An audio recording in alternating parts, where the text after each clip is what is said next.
এরপরে আল্লাহর লানত, এবং এরা জান্নাতের খুশবু পাবে না। নগ্ন পোশাক, নগ্ন পোশাক বুঝেন? এটা আবার কি কথা? নগ্ন পোশাক বুঝেন? অর্থাৎ পোশাক পরার পরও কি অর্ধ নগ্ন পোশাক পরিধানকারী পরপুরুষকে আকর্ষণকারী নারী,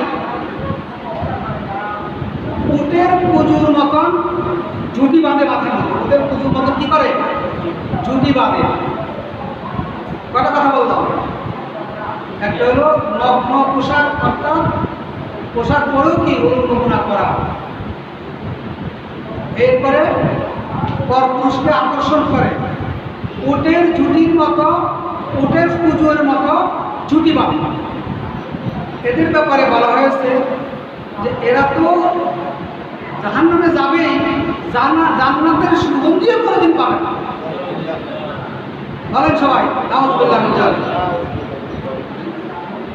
এরপরে আল্লাহর লানত প্রাপ্ত ব্যক্তি হলো কোনো পুরুষ যদি নারীর পোশাক পরে, কোনো নারী যদি পুরুষের পোশাক পরে, তারা কি আল্লাহর পক্ষ থেকে কি লানত প্রাপ্ত, অভিশপ্ত।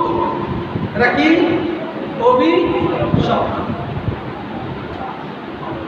রাস্তার পর এই যে রাস্তায় বয়ে থাক, ঘন্টার পর ঘন্টা সাহেব দোকানে বয়ে আড্ডা দিতেছে, এই রাস্তাতে বয়ে থাকেন, এই রাস্তার কয়টা হক? 3টা হক আদায় করতে হবে। কয়টা? এই রাস্তার হক আদায় না করলে কি হবো? মনে করে আপনার বইয়ে আপনাকে সম্পত্তি পাইলে আপনি দিলেন না, কি হবে? মারাত্মক কবিরা গুনাহ, এখন জবাব দেয়। ঠিক এই রাস্তার হক আদায় না করলে জবাব দিতে আসে। রাস্তার হক কয়টা? 3টা। রদ্দুস সালাম, সালাম দিতে হইবে। কারোর পাইলে কি কেউ যাইতেছে সালাম দিতে হবে। গাদ্দুল বাসার,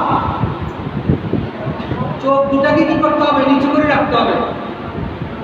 নাকি রাস্তার কত মহিলা গেল, কোনটা সুন্দর, কোনটা কালা, কোনটা ধরা, কোনটা চেহারা খারাপ, কোনটা কেমনে হাঁটলো, নাউযুবিল্লাহ মিন যালিক, এগুলো দেখবেন।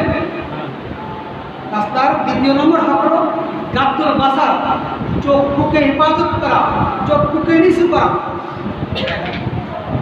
3 হলো হুসনুল কালাম, মানুষের সাথে সুন্দর আচরণ করা, সুন্দর বাক্য উচ্চারণ করা। রাস্তাতে দাঁড়িয়ে আপনি ওই সারাদের মতন চিল্লাইতেছেন, আর একজন দৌড়াইতেছে বাইরে, এখান দিয়ে যাওয়া যাবে না, মানুষ আতঙ্কগ্রস্ত হয়ে যাবে। এই জন্য হুসনুল কালাম, এই 3টা গুণ নিয়ে আপনাকে রাস্তায় দাঁড়াইতে হবে, রাস্তায় চা দিতে হবে, আর নয়তো রাস্তার হক আদায় না করলে গুনাহগার হবে। এরপরে দালালি করে কোনো জিনিসের মূল্য বৃদ্ধি করা। একজনে একটা মাছ বিক্রয় করবে বা গরু বিক্রয় করবে, এখন একজনকে দালালি দান করে যে ভাই তুই আর আমি তো ব্যবসা করি, তুই বেশি করে করি, তাহলে তারা শুনবে যে এরা তো 40,000 টাকা বলছে গরুরা, আর মাছটা তো প্রায় 10,000 টাকায় বলছে বোয়াল মাছ। তো এখন তাহলে ক্রেতা কী করবে? বেশিটা একটু বেশি টাকা নিয়ে যাবে, কী করবে? এটা টোকা দিল। এই ধরনের দালালি করা, আমরা আগে শুনতাম শুধু গরুর দালাল, এখন সব জায়গায় দালাল আছে। এখন সব জায়গায় কি আছে? দালাল আছে, বহুত রকম দালাল আছে। কম না করলে অনেকে মনে কষ্ট পাইবেন, বুঝে নিয়েন। কিন্তু হ্যাঁ, যেটার যে দাম আছে সেই দাম বাড়ানোর জন্য যদি কোনো রকম দালালি করে, সেই দালালিটা সম্পূর্ণ নিষিদ্ধ। কে করেছে? আমাদের নবী মুহাম্মদ রাসূলুল্লাহ সাল্লাল্লাহু আলাইহি ওয়াসাল্লাম। কারোর বিপদে আনন্দ হওয়া আছে না? একবার ভালো হয়েছে, এর আল্লাহ এটা দিছে, এর এটা হচ্ছে, ও সব পড়াম হয়ে গেছে, একটা ভালো হয়েছে, এ আমাদের বাড়াবাড়ি করছে। আছে না এরকম কিছু লোক? আছে না? একজনের বিপদে পড়লে আলোচনা আনন্দিত হয়। আল্লাহ রাসূল বলতেছেন যে যদি কেউ কারোর বিপদে আনন্দিত হয়, ওই ব্যক্তির বিপদ দূর করে আল্লাহ রাব্বুল আলামিন এই ব্যক্তিকে বিপদে বের করে। যে ব্যক্তি কারোর বিপদে আনন্দ হয় তার বিপদ দূর করবে, কিন্তু এই ব্যক্তিকে বিপদে ফেলে দেবে। বলেন কি বলবেন? নাউযুবিল্লাহ। তাহলে কারোর বিপদে হাসবেন না কাঁদবেন না, কি আপনার দোয়া করবেন? কাঁদারও দরকার নেই, দোয়া করেন আল্লাহ তার বিপদ দূর করে দাও, আল্লাহ তাকে সুস্থ করে দাও, আল্লাহ তার এই বালা মুসিবত থেকে তাকে আল্লাহ হেফাজত করো, আপনি দোয়া করে দিবেন। কিন্তু যদি দোয়া না করে আপনি যদি খুশি হন তাহলে তার বিপদ দূর হয়ে যাবে, আপনার বিপদটা চলে আসবে। এরপরে আমরা একটা কথা বলি যে আল্লাহ তোমাকে জীবনে ক্ষমা করবেন, বলি না? আমরা এই কথা বলি যে আল্লাহ তুমি ক্ষমা করবেন। আচ্ছা, ক্ষমা করার অধিকারটা কার? তো সেই অধিকারটা কি আমাকে আল্লাহ দিছে? আমি এখানে মিম্বরে বসলাম, আমি হুজুর হইলাম, তাই বলে কি আমি কি এই ক্ষমতা আমার কাছে আছে? আছে না? আছে। অনেক দেখুন, অনেক হুজুর আছে, অনেক মুরগিরা মানুষকে লানত করে, মুসলিম থেকে মানে মনে করেন যে এখানে বসে আপনার অভিশাপ দেন। যদি কেউ এই কথা বলে যে তোকে আল্লাহ ক্ষমা করবে না, আল্লাহ রাসূল বলেছেন যে যে ব্যক্তির কথা বলল তার সমস্ত আমল নষ্ট হয়ে যাবে, এবং ওই ব্যক্তিকে আল্লাহ ক্ষমা করবেন আর এই ব্যক্তিকে আল্লাহ ক্ষমা করবেন। কথা বুঝে আসছে কিনা? ক্ষমা করার অধিকারটা কার? আল্লাহ। আল্লাহ ক্ষমা করবেন, এটা আপনাকে অধিকার দিয়েছে, আমাকে কে অধিকার দিয়েছে? আমি মৌলবী হইতে পারি, আমার যে অধিকার আছে কথা বলা যে আল্লাহ আমাকে ক্ষমা করবে না? ক্ষমা করার মালিক তিনি। না তাকনাতু মির রাহমাতিল্লাহ, আল্লাহর রহমত থেকে তোমরা নিরাশ হইও না। আল্লাহ ইচ্ছে করে অনেক বড় পাপীকেও ক্ষমা করে দিতে পারে, কিন্তু এই কথা আমার মতো নবী বলার, আপনি পীর ওলি গাউস কুতুব যাই হন, আপনি এই কথা বলার ক্ষমতা রাখেন? এই ক্ষমতা আল্লাহ, আর ক্ষমতা আল্লাহ। অতএব যদি কেউ বলে আল্লাহ তুমি ক্ষমা করবে না, তাহলে আপনার আমলগুলো নষ্ট হয়ে যাবে, এবং আপনাকে আল্লাহ ক্ষমা করবে না, তাকে আল্লাহ ক্ষমা করবে। এই জন্য কথা আমরা উচ্চারণ না, আমি আগে বলছি যে আমাদের সামাজিকভাবে অনেক কথা আমরা বলি যেগুলো আমাদের গুনাহ, মারাত্মক গুনাহ।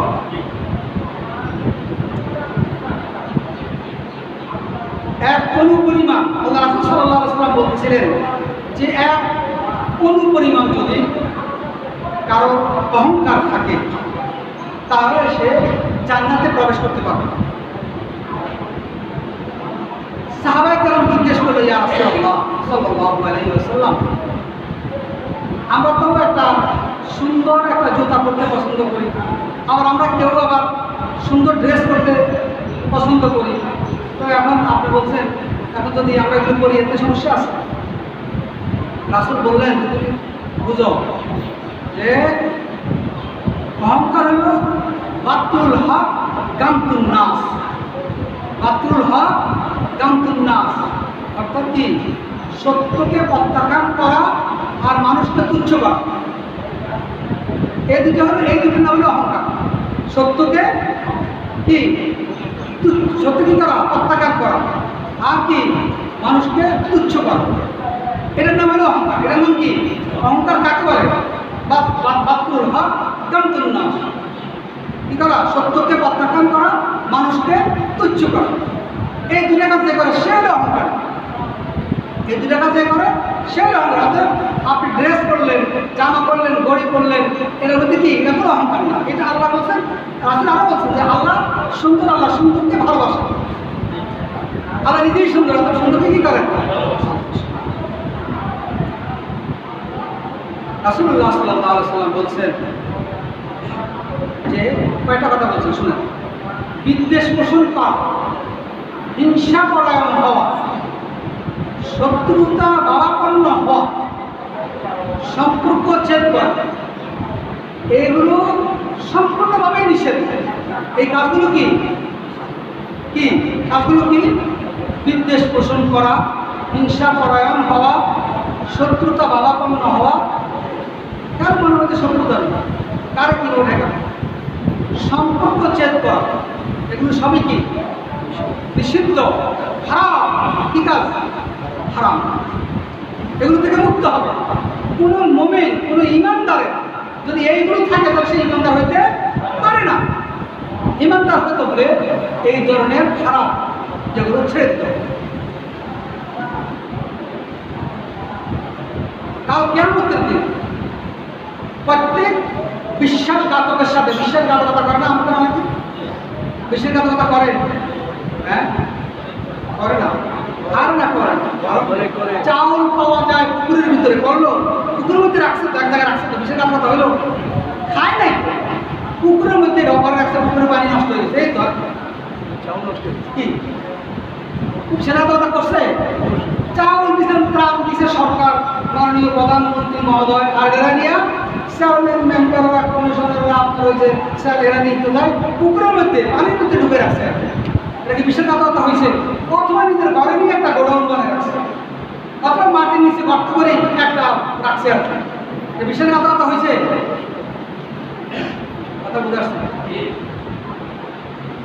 ওই যে আর মন্ত্রী পাপুল, সে কোটি টাকা পাচার করে সে বড় করেছে, বস সারা বাংলাদেশের মান ইজ্জত সব খোয়াইছে। ওই আমার এলাকার লক্ষ্মীপুরে, আমার বাড়ি লক্ষ্মীপুরের বাড়ি লক্ষ্মীপুরে, দেখছেন আছে। হাসপাতালে এখন অক্সিজেন পাওয়া যায় না, হাসপাতালে সিলিন্ডার নাই, হাসপাতালে আপনার অক্সিজেন কিছু নাই, কোনো যন্ত্রপাতি নাই, সব খাইয়া শেষ করে দিচ্ছে। বিশ্বাসঘাতকতা করে খাইছে। এখন আজকে আমাদের 100 জনের বেশি মন্ত্রী, মিনিস্টার, নেতা বেতা এরকম 100, 150, 200 চিকিৎসা ছাড়া আর বাকিটা চিকিৎসা দেওয়ার কিছুই নেই, সব শেষ। বিদেশ থেকে হাজার হাজার হাজার হাজার কোটি টাকা অনুদান আসছে হাসপাতালগুলোর জন্য, আজকে কিছুই নেই। একজন রুগী আজকে ভর্তি করার মতো আমাদের যোগ্যতা নেই। বিশ্বাসঘাতকতা তো করিনি। আল্লাহ রাসূল বলছেন যে প্রত্যেকটা বিশ্বাসঘাতকের সাথে একটা পতাকা থাকবে কিয়ামতের দিন, তার বিশ্বাসঘাতকতার পরিমাণ অনুসার তার এই পতাকা তার পিছনে পিছনে উঠতে থাকবে। যদি ছোট হয় তাহলে অল্প উঠবে, বেশি হলেও বাবুরা আরো বেশি হলে আকাশ উঠবে, এই পতাকা উঠতে থাকবে। এমন সবাই শিখবে যে না বিশ্বাসঘাতক, দেখি বিশ্বাসঘাতক। আল্লাহ রাসূল বলছেন আর রাষ্ট্রনায়ক যদি রাষ্ট্র পরিচালনা করে যদি বিশ্বাসঘাতক হয়, তাহলে তারা হলো সবচেয়ে বড় বিশ্বাসঘাতক। কে বলছে? মুহাম্মদ রাসূলুল্লাহ সাল্লাল্লাহু আলাইহি ওয়াসাল্লাম। এইভাবে বিশ্বাসঘাতকদের সাথে কি থাকবে? পতাকা থাকবে, এবং সবাই চিনবে যে মানে রইল কি এখন বর্তমানে হলো মন্ত্রী, ওনারা গায়ের পতাকা উড়ে উৎপত করে আরাধনা করবে, এই কাছে মন্ত্রী সরো সবাই বাসির ফুকে মানুষ পাগল হয়ে যায়, তরুণের ঠেলায় জায়গা জায়গা তরুণ, 60-70 টাকার তরুণ এক জায়গায় গেলে, আর সেদিন তরুণ না তরুণ থাকবে, ওই যে পতাকা থাকবে, ঢাকা থাকবে কি এই বিশ্বাসঘাতক। এবার বুঝেন, অতএব নিজের কোনো আত্মীয় স্বজন, ভাই বেড়াদার, নিজের অফিস আদালত সর্বক্ষেত্রে বিশ্বাসঘাতক করবেন কিনা সিদ্ধান্ত নেন। কিয়ামতের দিন আপনার সাথে কিন্তু একটা পতাকা থাকবে, সেই পতাকা কিন্তু প্রমাণ দিবে যে মানে আপনি একজন বিশ্বাসঘাতক। যদি বেশি বড় পতাকা হয় তাহলে বোঝা যাবে বড় রকমের বিশ্বাসঘাতক। লানত করি না আমরা, কথায় কথায় লানত করি, কথা কথা তোর উপর আল্লাহ লানত করো, আল্লাহর গজব করো বলি। এই যে লানত করি আমরা, এই লানতটা কিন্তু আকাশে ওড়ে, কোথায় চলে যায়? কি আমার কথা বলি? সেহা সাপ্তা হাদিসের কথা, বুখারী মুসলিম শরীফের কথা, যে আপনি লানত করলে এই লানতটা চলে বা আকাশে চলে যাবে। কোথায় উঠবে? যায় যাবে আকাশের সব দরজা বন্ধ, আবার নিচের দিকে চলে যাবে। এখন নিচের দিকে খুঁজবে কোন জায়গায় পড়ো না, এই গজবটা কোন জায়গায় পড়া যায়। যখন দেখবে যে এরকম পাত্র পাওয়া যায় না, যারা গজব দিচ্ছে সেও এটার উপযোগী না, তাহলে যিনি দিচ্ছেন আবার তার উপরে সেই গজবটা পড়ে যাবে। কথা বুঝছেন? আজকে কথাটা বুঝছেন কিনা? অতএব কথায় কথায় গজব করো, দান করো, এগুলি বলবেন। দেখেন ভালো মানুষের মধ্যে কি আসে? আপনার মক্কা শরীফের বর্তমানে একজন ইমাম আছে, নামটা বলে গেলাম, কালো ইমাম না, কালো ইমাম। ওনার মা ওনাকে দিয়ে মানে খুব দুষ্ট আছে, দুষ্ট থাকার কারণে এখন মানে খারাপ ভাষা, আসলে খারাপ ভাষা ব্যবহার না করে উনি বলতেন কি আল্লাহ তুই কাবা করার ইমাম বানা। এখন সে কোথায় কাবা করার ইমাম হয়ে গেছে। আপনি ওনার প্রতি রাগ করছেন বলে আল্লাহ তোরে একেবারে ভালো ইমাম বানাই দেবেন, আল্লাহ তোর মসজিদের ইমাম বানাই দেবেন, আল্লাহ তোর হুজুর বানাই দেবেন, এই রূপে দোয়া করেন নাকি আল্লাহ তোর কোরআন হাফেজ বানাই দেবেন। আল্লাহর গজব করা এই কথা বলবেন না, বললেন কিন্তু উল্টাটা হয়ে গেলে সমস্যা হয়ে যাবে। কারণ আর যিনি লানত করবেন তার আরেকটা সমস্যা হলো তিনি কাল হাসর ময়দানে কারোর জন্য সুপারিশকারীও হইতে পারবেন না, কারোর জন্য সাক্ষ্যকারীও হইতে পারবেন না। আমাদের দেশের হুজুরেরা মাওলানা মৌলবীরা ওয়াজ করে বলে কি যে এতজন বেহেশতে নিয়ে যাবে, এতজন বেহেশতে নিয়ে যাবে। আর কোনো হুজুর যদি মনে করেন যে লানত করে, তাহলে সেই হুজুর তো সাফায়াতকারী হইতে পারবে না, সাক্ষ্যদানকারী হইতে পারবে। কার কথা? রাসূলুল্লাহ সাল্লাল্লাহু আলাইহি ওয়াসাল্লামের কথা। তাহলে এখন যে কোনো মৌলবী সাহেব যদি আমরা তো মৌলবীরা বেশি ডরাই, মৌলবীরা কথা লানত দেয়, আমরা ডরাই বেশি। কিন্তু আমাদের আমাদের হেঁটে দেয়, এক নম্বর তার লানতটা তার উপর করতে পারে, দুই নম্বর হলো তার লানত করার কারণে সে কাল হাসরের ময়দানে সে যে আলেম, সে সুপারিশকারী হতে পারবে না, সে সাক্ষ্যদানকারী হতে পারবে। কথা বুঝে আসছে কিনা, বুঝছেন কিনা? আপনারা তো আমাদেরকে পীর মনে করেন, কিন্তু আমরা তো আসলে কতটুকু ভালো মানুষ, আমরা তো ভালো মানুষ। আল্লাহ রাসূল সাল্লাল্লাহু আলাইহি ওয়াসাল্লাম বলছেন যে একজন মিথ্যাবাদী হওয়ার জন্য এতটুকুই যথেষ্ট। কিছু মানুষকে আমরা সহজ সরল করি, আর কিছু মানুষকে আমরা বেশ ছাড়া করি।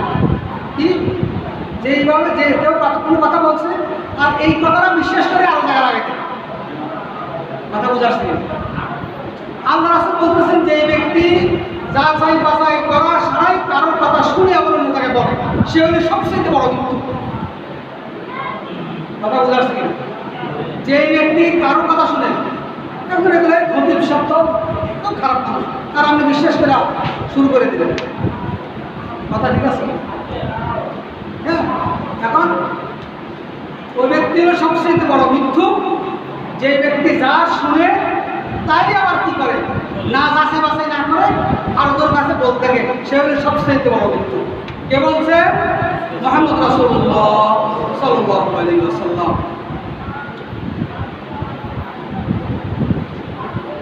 আদম সন্তানেরা,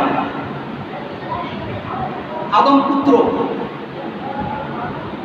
এখন আদম সন্তানেরা যখন সকাল হয়, তখন সকাল হওয়ার পরে আমাদের অন্যান্য যত অঙ্গ প্রত্যঙ্গ আছে, পা আছে, হাত আছে, আছে না, মাথা, অন্যান্য যত অঙ্গ প্রত্যঙ্গ আছে, সমস্ত অঙ্গ প্রত্যঙ্গ জিহ্বাকে অনুরোধ করে, ও জিহ্বা ভাই তোমার পছন্দ লাগে, তোমার একটু দোয়াই লাগে, তুমি আজকে সারাদিন ভালো শুনবে, তাইলে আমরা ভালো থাকতে পারবো না, তুমি খারাপ হইলে আমরাও খারাপ হইলাম না। কথা বুঝে আসছে? কি কয়? ও জিহ্বা ভাই তুমি তো আমাদের একটা পা, আমরাও একটা পা, তো আমরা সবাই তোমার কাছে বিনতি অনুরোধ করতেছি, আমি পা, আমি হাত, আমি মাথা, আমি অমুক, আমি আঙ্গুল, আমি অমুক অমুক, তোমাকে অনুরোধ করতেছি হে জিহ্বা ভাই তুমি একটু সাবধানে থাকবো, তুমি যদি সাবধানে না থাকো তাহলে আমরাও অসাবধানতার কারণে অনেক কিছু পাপ হয়ে যাবে। কথা বুঝে আসছে? তাইলে আপনার গুনার মূল জায়গা কোন জায়গা বোঝা গেল? গুনাহের মূল জায়গা কোনটা? জিহ্বা। আর এই জিহ্বাকে প্রতিদিন সকালবেলা অঙ্গ প্রত্যঙ্গগুলো উঠলেই বলে যে ভাই তুমি সাবধান থাকো, তুমি সাবধান না থাকলে আমরা সবাই কি হয়ে যাই, আমরাও অসাবধান হয়ে যাই। এরপর রাসূলুল্লাহ সাল্লাল্লাহু আলাইহি ওয়াসাল্লাম বলছেন কেউ যদি, কথাটা ভালো করে শুনেন, দেখেন যদি বিষয়টা আমাদের সমাজে কিন্তু ক্ষুদ্র, কিন্তু বার দেখেন আমারটাও মূল্য কত, একটু মেহরবানি করে খেয়াল করেন। কেউ যদি জাহান্নাম থেকে দূরে থাকতে চায়, জান্নাতে প্রবেশ করতে চায়, ঈমান অবস্থা মৃত্যু চায়, কটা জিনিস হলো? তিনটা জিনিস। কি কি? কেউ যদি জাহান্নাম থেকে বাঁচতে চায়, কেউ যদি জান্নাতে প্রবেশ করতে চায়, কেউ যদি ঈমান অবস্থা মৃত্যু চায়, তার কাজ হবে একটা। কি কাজ করবে? কাজ হলো কি? অন্যের সাথে সেরকম আচরণ করা, অন্য মুসলমান ভাইয়ের সাথে সেরকম আচরণ করা যেরকম আচরণ নিজের জন্য পছন্দ করে। কথা বুঝে আসছে? এই একটা কাজ, যে অপর মুসলিম ভাইয়ের সাথে সেরকম আচরণ করা যে আচরণটা আপনি আপনার নিজের জন্য পছন্দ করেন। আসুন ভাই, আরো অনেক হাদিস আছে, আমরা আজকে আর করতে পারলাম না, ইনশাআল্লাহ আবার কথা হবে, আমাদের সামনে শেষ হয়ে গিয়েছে। তো আল্লাহ রাব্বুল আলামিন আমাদেরকে যেন এই রাসূলের এই স্বর্ণকণিকার মতো এই বাণীগুলো, অমূল্য সম্পদের মতো এই বাণীগুলো আমরা যেন আমল করার চেষ্টা করি। আল্লাহ আমাদের সকলকে সে তৌফিক দান করুন। ওয়া আখির দাওয়ানা আলহামদুলিল্লাহ। আসসালামু আলাইকুম ওয়া রাহমাতুল্লাহ।